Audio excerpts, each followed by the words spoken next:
Okay, welcome back to our channel, and I like to say it's our channel because if it isn't our channel, then it's just me, and one is a lonely number. In fact, as Three Dog Night said so wisely many years ago, one is the loneliest number. And I thank each and every one of you who stops by to visit. We're back in Flight Sim 2024 now that I have most of the controls mapped. And I found a couple of things to like about it. I like the way the new control mapping works, at least to some degree. Let's go in and have a look. Now we're in VR. I'm going to come back to that because this video is going to be mostly about setting up the VR experience. So the nice thing about this is you have an option to make a profile that you can apply to all airplanes or to some airplanes, and then there are specific controls for specific airplanes that you can add. So if I click on my VKB Sim Gunfighter, you see that I have a profile that I've called Master, and I'll probably rename this Master Single for single engine aircraft. And then I'll make another master file for twin engine aircraft. And then if I ever get the ambition, I'll make one for multi-engine and jet aircraft. I really like that. You don't have to redo your profile for every single plane. Not that I remember doing that very much, but it's nice to be able to have a different profile for singles, twins, jets, and so on. So that's what I like about it. Anyway, I've mostly got those set. Yeah, I think that's mostly done. So we're going to go to VR and let's look at some settings here. VR graphics, that's the one we want. Okay, so I don't know what reprojection mode is. People talk about it all the time, and I like to nod my head wisely and pretend that I know what they're talking about, but really I don't. I'm going to leave it alone for now. World scale, I'm going to leave alone. Dynamic settings, let's see. The default setting is optimized for VR. Okay. Well, let's try that. F12.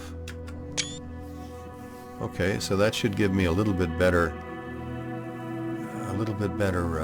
graphics, or speed, I hope. Anti-aliasing is set for TAA. Let's see what my options are here.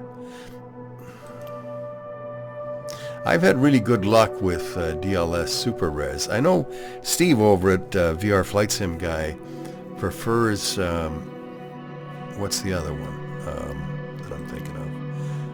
I think it's TAA that he likes.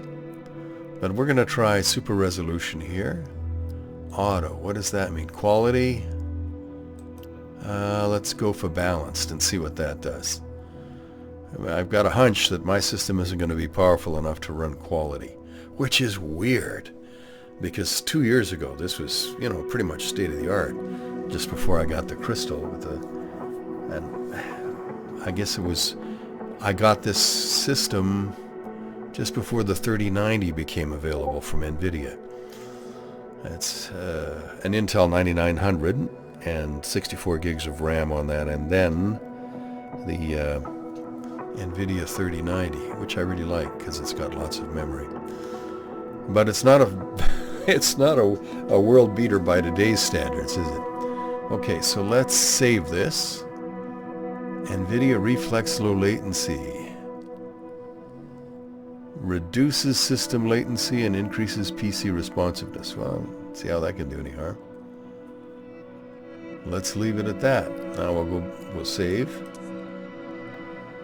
And I'm in Spanish here. I think this is because I set my keyboard for Spanish because I'm trying to learn Spanish.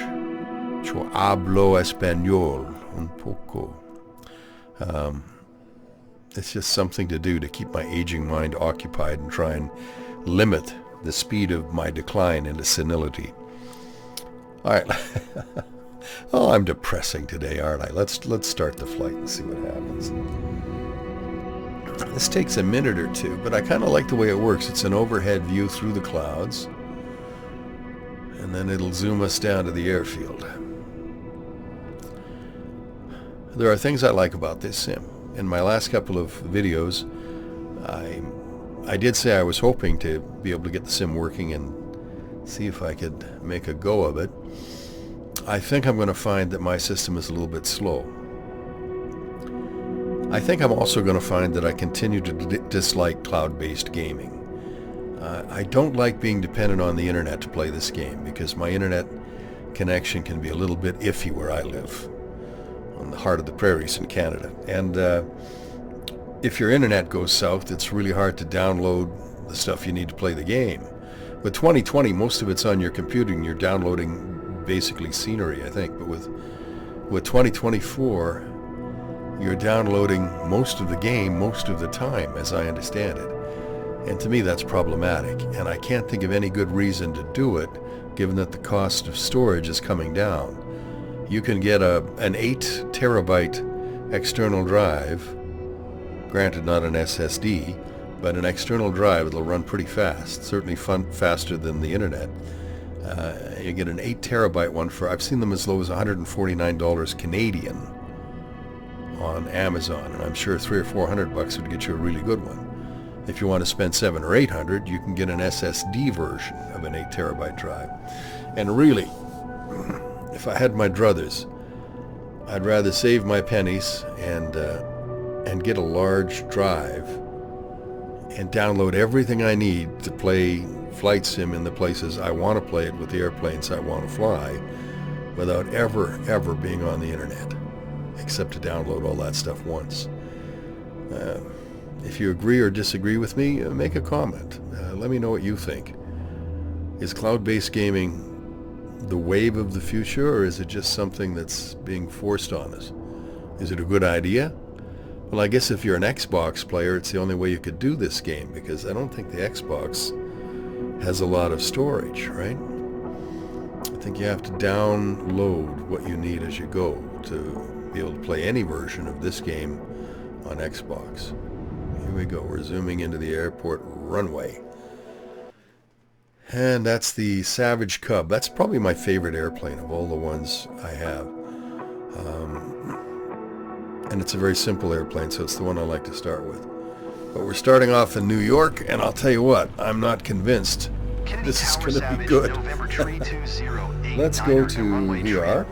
Right, ready for departure, straight out departure. I'll put the old headset on.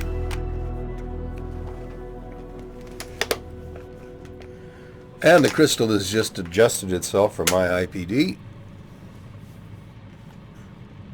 Now I just need to... There we are.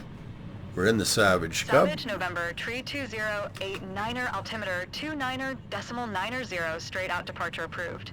Oh, look, Cleared for there's takeoff, runway, tree 1 right. Look at that. Oh, now it's loading the gauge. See, this is one of the problems with cloud-based... Right, Savage 0. Look at that. It's still loading the airplane. All right. Well, that's okay. Let's click on Ready to Fly. And unfortunately, I'm not going to be able to see the frames per second until I watch the video on YouTube or on my computer. Before I made these changes in VR, I was getting 17 to 20 frames per second at best. Let's see how we do this time. We'll just do a circuit. And of course, we're at LaGuardia, or at JFK, which is going to be really interesting. All right, so let's go full mix. Oh, my mix key isn't on. All right, maybe there is no mix. It looks like there is, though. Let's just keep the airplane straight. Tail popped up really fast. That's good.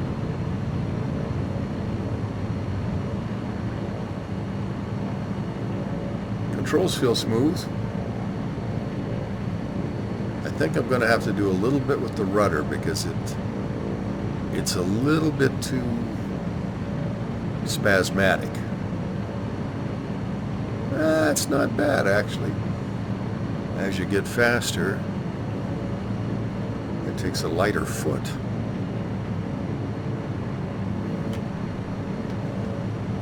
So the graphics look good. I mean, it all looks really quite good.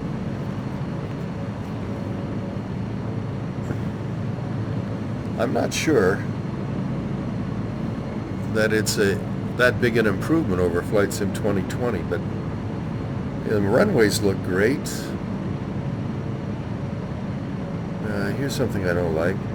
As I fly over parking lots and so on, I can see the sim downloading scenery and adding it. See, oof, I don't like that. That kind of destroys the immersion for me. It's like taking off with instruments missing. This is the downside of cloud-based gaming. I'd like to download all this stuff once and be done with it, but I think I've beat that horse to death, haven't I? Let's just fly over the city. Again, I'm not sure what my frame rate is, but I'm betting it's not great. Let's just do a circuit and land, and this will be a real short video. Salvage 089er leaving my airspace. Frequency change approved.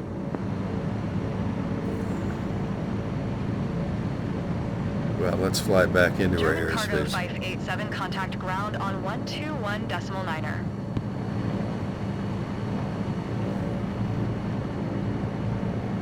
We'll go back and land. Okay, we're going to do a right-hand circuit here. Pull the throttle back a little bit. Oh, yeah, the view is, as I move my head around, the view is jumping. Salvage 089er, I think that's last transmission. I think that's probably a problem with the sim at this point. It's a little bit disconcerting. It can actually be kind of nauseating. Look up, that's okay. Look down, and suddenly the frame jumps. It looks good, but I mean, everything looks good on the Crystal. By the way, I put my pre-order in for the Crystal Super, and I'm hoping it's gonna be good. I'm just ignoring traffic control because that's the way I run. That's the way I flow. That's how I go. Actually, in real life, you get into so much trouble if you ignore them. When I was doing my pilot training, I had an instructor turn the radio off, and when he turned it back on, ATC was furious. They'd been trying to get a hold of us. Savage 089er, did you copy? I don't know how to respond to that, so I'm not going to. I'm just going to hope they don't shoot me when I land.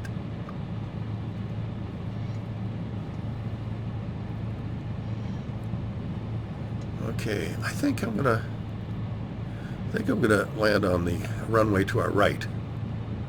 No, I might as well land on 22 left here.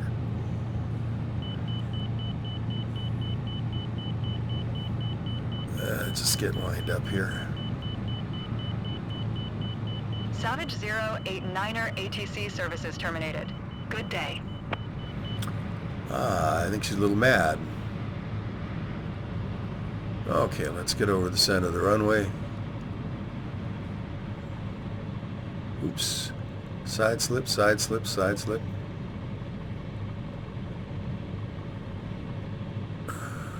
Oh, come on, Dave. Mr. Finn, you gotta do better than that. That was just sad, really.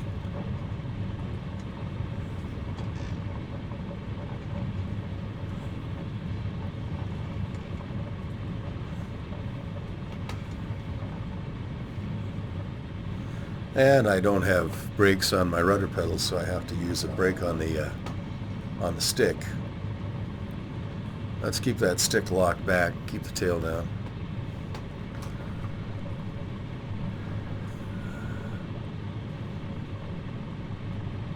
And okay, is this working?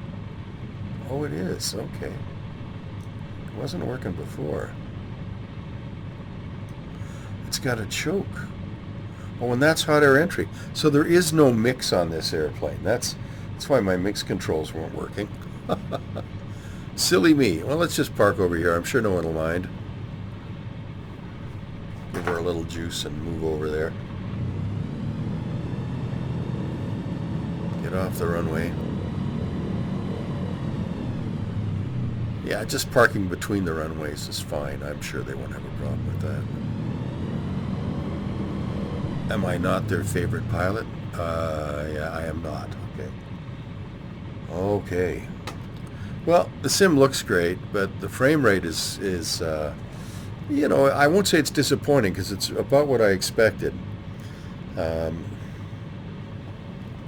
ground looks good. I can see individual blades of grass, but VR is still a work in progress. As I move my head, you can see that the internal tracking isn't aligning with the sim very well. I'm getting things jumping around on me.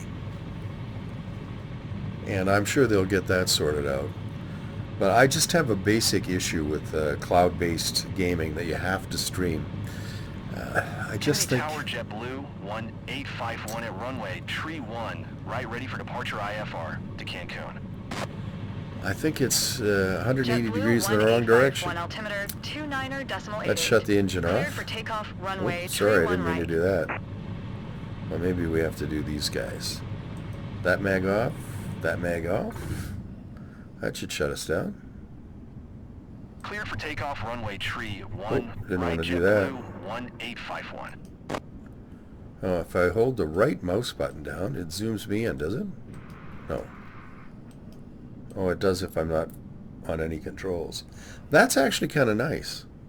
And I do love that you can still use the mouse in this game because, frankly, when you get into the more complex machines, even if I was skillful enough to map everything to my joystick, I'd probably forget what I'd mapped where because, holy moly, it gets crazy. Okay, that's all we're going to do right now. Let's get out of VR.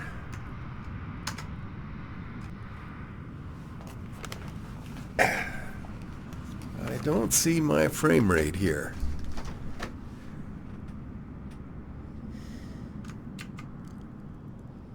Let's stop and save. Oh, 47 frames per second. 50 in flat screen mode, stopped on the runway. Okay, that's it for this video.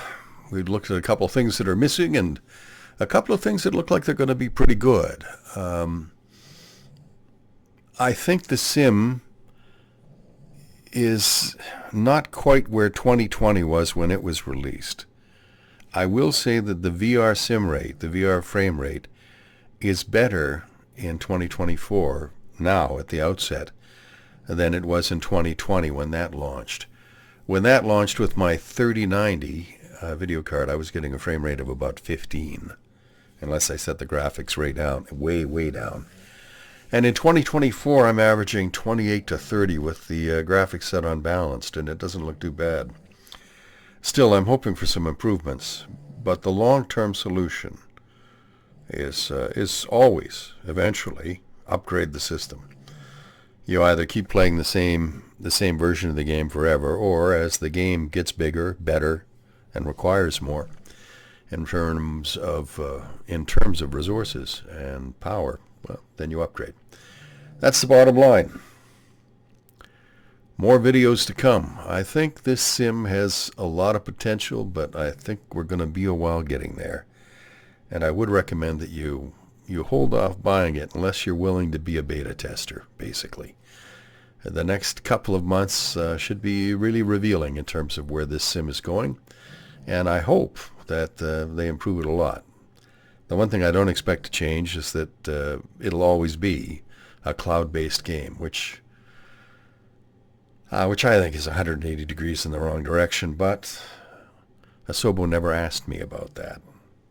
If they had, they probably would have ignored me anyway, because most people do.